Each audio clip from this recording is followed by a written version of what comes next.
Okay, so I'm reading this book this morning and I thought I'd share it with you.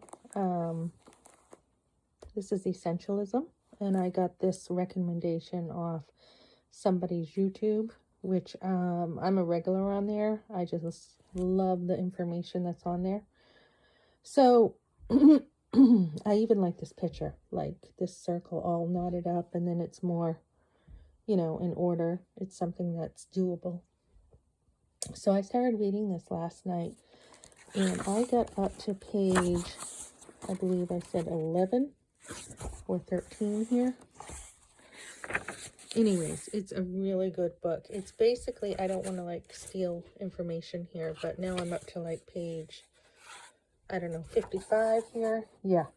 And this is how good this book is. I can't even put it down. It's super good. Basically, I just want to share how this is putting words into perspective for me with how I did live for many years. I have always felt like there's only so much you can do in life, and that's it. And I'm somebody who loves to explore. I love to look at new opportunities, and I love to go, go, go. That's how I live. I mean, I always have something going on. So when I had my kids, I mean, life, in a sense, slowed down for me. In one sense, it wasn't slower, it was just directed in different ways. But in another sense, it did limit my options, like my work options. So for one example, let me see, I had my first son and we were living in an apartment, and then I was pregnant with my second son. And with my first son, when he was a baby, I did go to work. I went to work at a local store, and my husband was watching him, which I thought was, a great solution to me working and him helping. But I missed my son during the day. I totally missed him. I called my husband constantly to see how my son was doing. And I missed him so much. I just figured my work was not as important as my son. I didn't want to miss out on his first words, his first steps. So I put that aside. And then when my second born son came along, I was really slowing down. I mean, we had moved into a trailer at this point, and when I was pregnant with him, I was moving furniture and still doing a lot, but I did slow down a bit more. And someone thought I had the baby blues, and that wasn't it. It was just a time of, you know, um, feeling a change in my life. So from there, that was a year and a half. Then 2 years later, I had my third son. So it was boom, boom, boom. And I was very excited to also have him. But again, with my work, and at this point, I was nursing with my second one. My first one, I did not. I thought it was weird. I didn't, the intimacy wasn't there as much as with the second one. So I didn't want to nurse. So with my third one, yeah, I was busy again.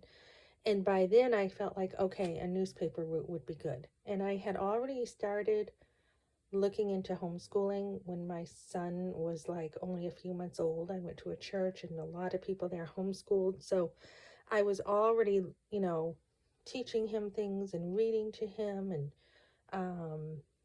I was already on that path, but I decided a newspaper route would be good.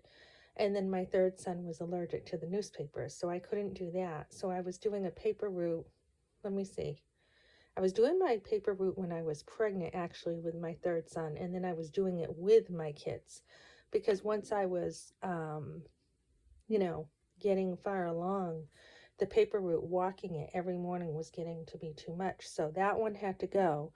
But then I tried again with all three, and that one had to go. So what ended up happening was I would always have to reprioritize and say, okay, what is the most important thing to me? And it was, again, after my third son and finding it a little harder to work, it was staying home and putting more effort into the reading and into the homeschooling. So that is something that definitely was a trade-off. And this is what this book talks about.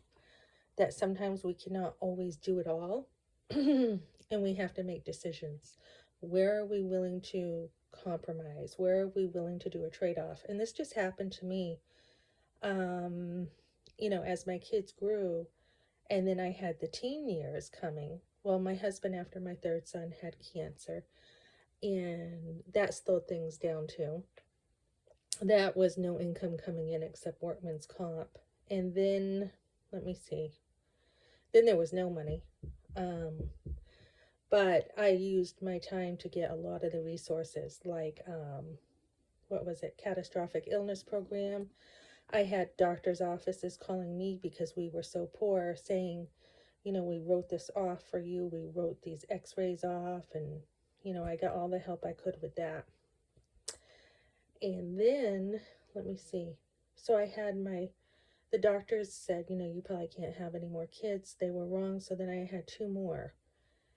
And as I was taking care of them, I'm trying to think, I lost my train of thought here. As I was taking care of them, my first 3 were becoming teenagers.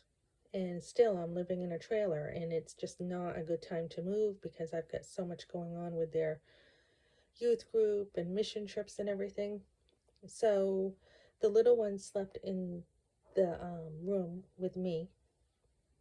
And then as they started getting older, the older ones left. So as I put more time into the homeschooling, I realized that this is where my priority of time needed to be. So later I was able to work and move. We have a nice, 3-bedroom home here. But I did recently try another job where I was, number one, I was in the cleaning business and I started my own cleaning business. But then on top of that, as I have more time, I decided to do some waitressing again. I had done waitressing for 5 or 6 years before I even had kids. So the thing that I did was I chose to pass on the job once the training series was over, because I felt like the training was not a big enough investment in the workers. I mean, there was tons to learn. I mean, between all your wines and alcohols and all the menu, etc., and the ingredients. And I just felt like, the company needed to invest in the employees more than they were willing to. So this goes back. The reason why I mentioned my current job is to, this book talks about how important it is to have those trade-offs and where are you willing to put your time and your energy. So great book, and I want to recommend this. And I also called the library to get From Good to Great by Jim Collins, which is recommended in this book. And again, this book is basically the bare minimums, like not going back in time, but what is most important to you, how to value what, less but better. What is most important to you? Saying no in life to a lot, saying no to the non-essentials. So good book.